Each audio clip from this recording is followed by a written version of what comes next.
Israeli अमेरिकी बंधक Aiden Alexander आखिरकार अपने परिवार से मिल ही गए। एडन जब अपने परिवार के सदस्यों से मिले तो काफी भावुक नजर आए। जी हाँ, 21 साल के अलेक्जेंडर 19 महीने तक गाजा में हमास के बंदी बनाए रखने के बाद आखिरकार छोड़ दिए गए। सिन्हुआ समाचार एजेंसी की रिपोर्ट के मुताबिक अलेक्जेंडर अपने परिवार से मिलने के लिए गाजा पट्टी से सटे दक्षिणी इजराइल के रीम सैन्य अड्डे पर पहुंचे थे। गाजा में पहले ली गई एक तस्वीर में अलेक्जेंडर को एक काली टी शर्ट और बेसबॉल टोपी पहने हुए दिखाया गया था, जिसे हमास और रेड क्रॉस की एक महिला के साथ हैंडओवर प्रक्रिया के दौरान ले जाया जा रहा था। हमास के जराये ने बताया कि अलेक्जेंडर को दक्षिणी गाजा के खान यूनिस शहर में एक तय जगह पर रेड क्रॉस की टीम को सौंपा गया।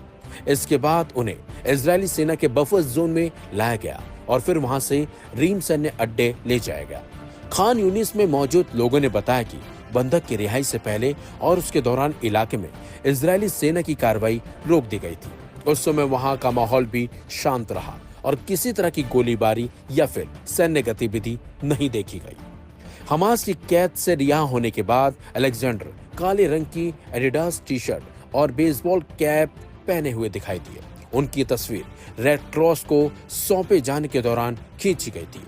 इससे कुछ समय पहले उनका काफिला खान यूनिस से निकलकर इजराइल की ओर रवाना हुआ था, जहां मेडिकल चेकअप के बाद उनको परिवार से मिलाया गया। खास बात तो यह है कि ट्रंप प्रशासन ने अलेक्जेंडर को बाहर निकालने के लिए हमास के साथ समझौता करने के लिए इजराइल को दरकिनार कर दिया था। ट्रंप ने इसे जंग को खत्म करने और सभी जिंदा बंधकों और अवशेषों को उनके परिजनों को वापस करने के लिए एक कदम के रूप में तैयार किया था। अलेक्जेंडर की रिहाई के बाद गाजा में 58 बंधक अभी भी बंद हैं, जिनमें से करीब 20 के जिंदा होने का अनुमान भी है। मृतक बंधकों में 4 अमेरिकी नागरिक भी शामिल हैं। वहीं हमास के सशस्त्र संगठन अल कस्साम ब्रिगेड ने अपने बयान में कहा, अलेक्जेंडर को एक समझौते के तहत रिहा किया गया है। इस समझौते का मकसद युद्ध विराम कराना, बॉर्डर क्रॉसिंग खोलना और गाजा में राहत और मदद पहुंचाना है। हमास ने अपने सीजफायर डील के लिए अपनी प्रतिबद्धता और लचीलेपन पर जोर दिया और कहा कि सीरियस वार्ता बंदियों की रिहाई करा सकती है।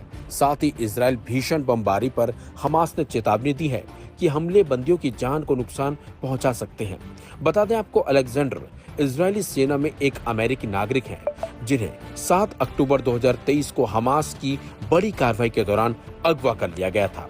उस हमले में 251 लोगों को बंधक बनाया गया था और करीब 1200 लोग मारे गए थे। लेकिन जिस तरीके से हमास ने अलेक्जेंडर को रिहा किया है, उससे उम्मीद है कि आने वाले समय में और भी जो बंधक हमास के कैद में, वो भी अपने परिवार से जल्द मिल पाएंगे।